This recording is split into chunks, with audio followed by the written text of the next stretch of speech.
David? Can you just go ahead and start with the COVID list? Saw Curse came off, but anyone else go on? No, have no COVID updates report. Lunda will be back tomorrow, and then we'll be at full staff.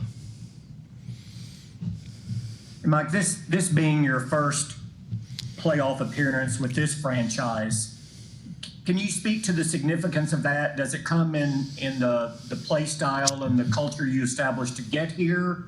Or do you view it strictly what it is you accomplished from this point forward as far as any significance to this being your first time for it? I think it's very important, obviously, to, you're talking about building a program. It's, at the end of the day, it's about winning. Philosophically, this is, definitely another block in the buildings, in the building blocks of what you want to accomplish. Obviously you want to be in this position every year, but this is our first time, and I think really we had such a great philosophy ride on Monday and Wednesday. I was hoping for a break today. I thought maybe we could talk about the game that we're getting ready to play, but yeah, I think it's all part of what you're trying to establish. But at the end of the day, these are the games. These are the most important games. We all recognize what we need to do Sunday to get to the next round. So,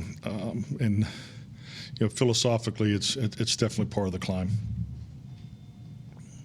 Mike, with the experience that you guys say you have, and certainly Dan has, of being in the playoffs and certainly getting to the Super Bowl, how does that help this team? How can you, what can you give Dak and these guys who've never gone that far? What kind of edge can you give them going to these playoffs? I think just like anything, so much about your success this time of year is based off your confidence in not only the portrayal of confidence, but your ability to impose the will on the opponent come Sunday. So, I think the best thing that I can do is to keep the emphasis on the regularity, keep the emphasis on who we are, how we built our season, how we're going to approach San Francisco, and just keep everybody on track here through the preparation part of it, and then obviously the performance is the most important part of it, and being the ability to peak and make the adjustments, and just keep everybody focused on what's at hand.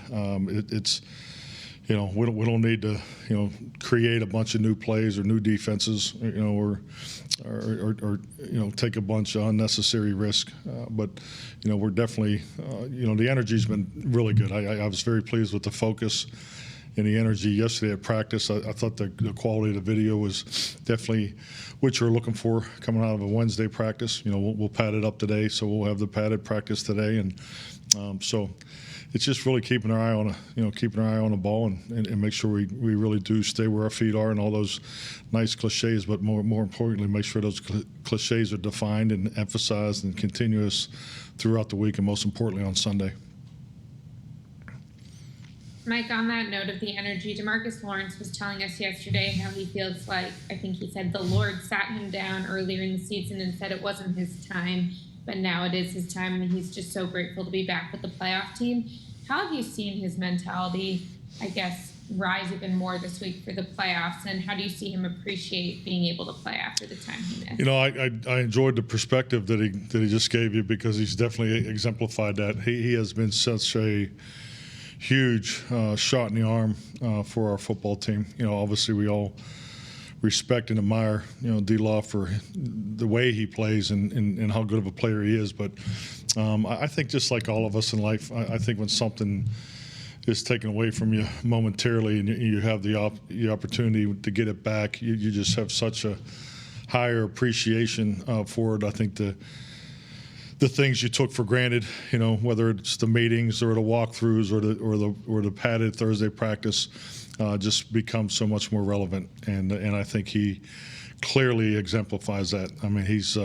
He's been so dialed in, and I think the time away really gave him a chance to refocus and clearly understand how important this opportunity is for him. But the reality of these are hard to come by as a football team. There's a lot that goes into putting yourself in this position. You know, every team that's in the playoff is so deserving, and it's, you know, it's, you look at some of the games. You know, I was a fan just like everybody else Sunday night, and watching these games come down to the wire to see who is eventually going to get into the playoffs. So you just have such a higher appreciation for that, and I think Demarcus has shown that continuous since he's been back.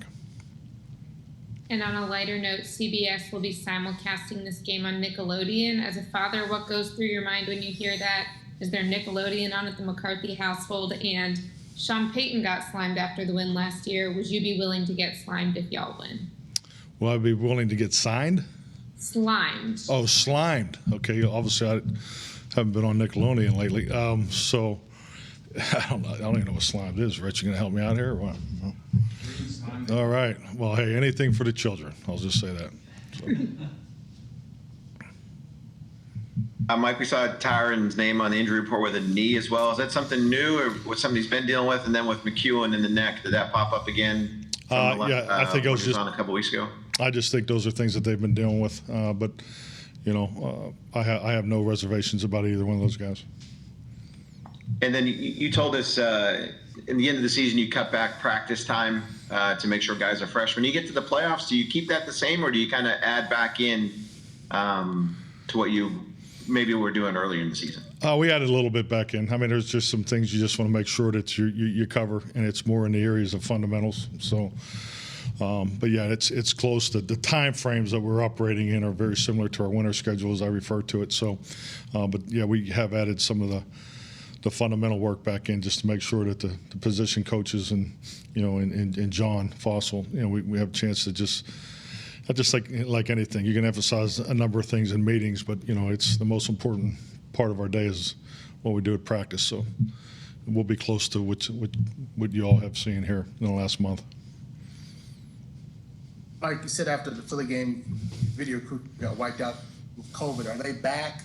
They're back. Yep, we're back. We're full strength. So how did you make that adjustment? Because it was obviously before a ball game, and then you have to prepare for a potential opponent. How did you make those adjustments? Well, I give Mike a lot of credit. I mean, just, you know, the staff that he had in place there, I mean, they adapted. So, no, it's, you know, initially when we were coming back from Philadelphia, we didn't think we were going to have the video available on the flight, but that wasn't the case. So I thought they did a really nice job adjusting. And so, we're back at full strength. Lunda, Wells, what is his O-line experience? How does that O-line experience show up in his room with his work with his tight ends?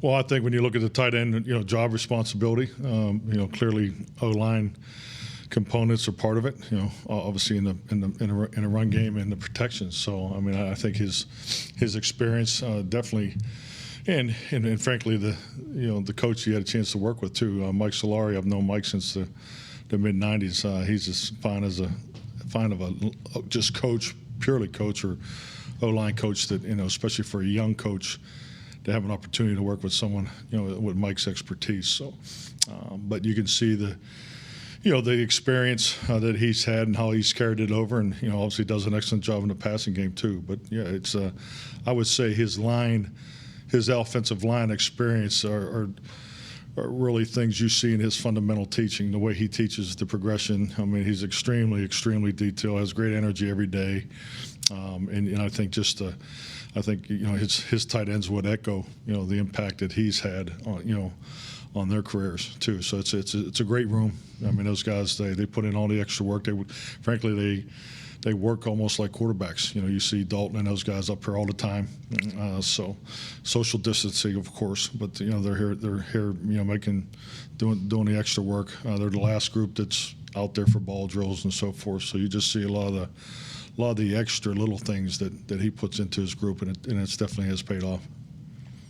And with J-Ron, what's the plan to kind of reintegrate him back into practice? Because he had that hamstring before, and what has he meant overall to this defense? Well, we're going to obviously go as he can go. So I mean, he's here today, and, you know, we'll be smart with the number of reps he takes today. So I mean, obviously cognizant of, you know, what he's coming off of too. So I mean, all indications that, you know, everything's good. You know, I have no worries, but you know, we'll see how he gets through practice today. You were asked earlier about D-Law. This is a little bit related to that. You know what Dak and Zeke did as rookies, and I'm not trying to suggest they didn't appreciate it then as rookies, but for players, what do you think age and experience do for appreciating the moment and having that sense of the time is now? Age and experience is a constant reminder how damn hard it is to win in this league. I think you experience that every single week. It's hard to win one game, and then and now the tournament starts, and it just obviously, the win at all cost. It's you can only advance if you win. So I mean, I think that really answers itself. I think like anything, the longer you're in this league, you understand you only get so many opportunities. So and I think clearly what you have to do to create this opportunity is a big part of why you got to stay focused on it going into this game, because we're here for a reason. We're here for the combination of so many things that we've done over the course of the year, and we got to make sure we apply that to Sunday's contest. But I think experience just is a constant reminder and confirms that it's difficult to win, and it's definitely, these playoff games are extremely difficult.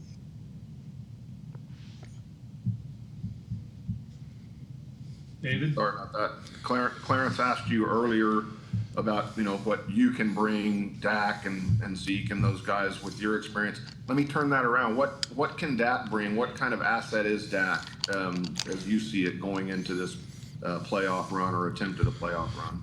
Well, I think not only Dak as a football player, I think we it's hard not to talk about him without recognizing his leadership ability. I think the biggest thing that he has to bring, and he asked me the other day, he says, what do you need from me? And I said, I need you to keep being exactly how you are. I don't, he does a tremendous job of being so consistent in his approach and his expression of how clear his job responsibility is, not only to the offense but the football team. So I think the biggest thing is you build this over time. It takes longer to maybe connect with players and coaches, and then some faster with some than others. But at the end of the day, everything you have at this point, you definitely want to throw into this contest, because it's all that matters. And he has a tremendous amount invested. He works tirelessly every single day, and I think the most important thing is just for him to be himself and just don't try to do too much. Yeah, Mike, I had 3 or 4 more philosophical questions for you, but I'll hold them. Yeah, we're on a roll now. Keep it going. I mean, no one else listened to me, before. So. We've already asked you, but can you talk a little bit more about just the challenge of defending a Deebo Samuel who can do as much as he does? And you've worked with some guys and moved them around positionally, but does he remind you of anyone in his ability to actually, kind of excel at different positions in the way they use him? Well, I mean, he reminds me in from a schematic utilization perspective of Randall Cobb. We used Randall in the backfield, and there wasn't anything we couldn't do with Randall, and I think he's the same way. He's a dynamic player with the ball in his hands. Also he can throw the ball. I mean, he's you can see that creativity has no limits with him and their offense. So, and that's how you have to prepare for him, because not only does he break tackles and yards after the catch, and their whole perimeter is built that way. It's obviously something they've done a great job of emphasizing, and the players are definitely have the ability, and it's a constant in their offense. But he creates the targeting challenges and issues, and that's why you do it. And I think it's excellent from Kyle's perspective. How he utilizes his talent, and he's definitely will be a focal point for us. We talk a lot about Zach Martin here, but how good of a season has Tyron Smith had? He's missed some games for you. Obviously, he's playing nicked up going to the 49er game.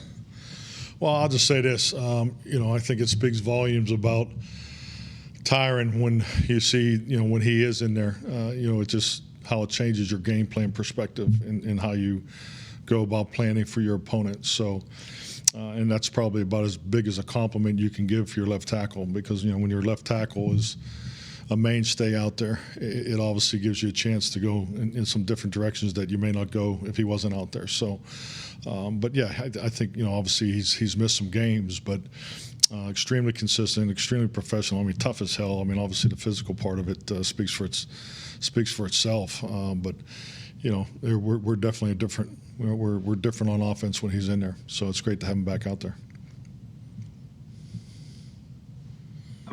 Mike, maybe it's just anecdotal, but when you get to these playoffs, you know, you see like Philly special and you see the Patriots have had Edelman throw passes and things like that. Why does it seem like when they get to these spots that trick plays in the playoffs kind of come out? Now, you guys have done your fair share of them this year, but have you noticed that? Is that something that teams kind of think this is the right time to kind of bring those things out? I would say over time, I know, dude, it's my experiences. I mean, clearly in the last five years, you see more deceptives. You know, I think you can even give some credit to college football. I think, you know, they've done a really nice job, particularly with the spread and some of the things that they do that come off of their base concepts. So, you know, I just think it's like anything. You know, with football coaches, they're always looking for an edge, and it doesn't matter, you know, where they get it from schematically. So, I think there's definitely something you see. I think Kellen and the offensive staff, you know, the young guys, as far as how they research it, you know, week to week, is, you know, something that's been really good for us. But I'm not a big fan of seeing something yesterday, putting it in today. I like to cook it a little more and make sure it's fundamentally and detailed and so forth. But I think Kellen as a whole has done an outstanding job of, you know, we have a good menu of deceptives. So. And I think, like anything in this game, it's not a matter, you know, if you call it, you know, when you call it is a tremendous important point in the flow of a game. So, but I think it probably, you know, Todd speaks to the type of games you're in. I mean, you got to do whatever you can. You don't want to take anything home, that's for sure. You don't want to walk off the field Sunday and felt like you left something on your call sheet. So I think that is definitely part of playoff football. And I think we'll finish up here with Calvin. No, I'm good. Thank you. We'll take one more just for Kelvin. All right. I'll take one more if we've got time. Go ahead. Mike, I know you talked about Jaron coming back, but can you speak a little bit about how his unique skill set can help against a player like George Kittle? Oh, definitely. George is a huge matchup challenge. I mean, you can see that, you know, weekly, and just not only, you know, how to use him, but how he plays. I mean, he's a complete player. You know, and obviously the way they jump in and out of two-back schemes and one-back schemes and so forth, and you know, and obviously the flexibility and the variety of what he can do is one of the key parts of that too. So, and Jaron is that guy. I mean, he's that guy can cover the challenging tweener type players, or the bigger physical tight ends, or the smaller, quicker, guys coming out of the backfield. So I mean, that was something that we saw and was very attracted to when, as far as when he played in Detroit last year, and he has just delivered tremendously for us, and has been a big part of our success on defense. Thank you. Have a good day. Appreciate it. Thanks, Mike.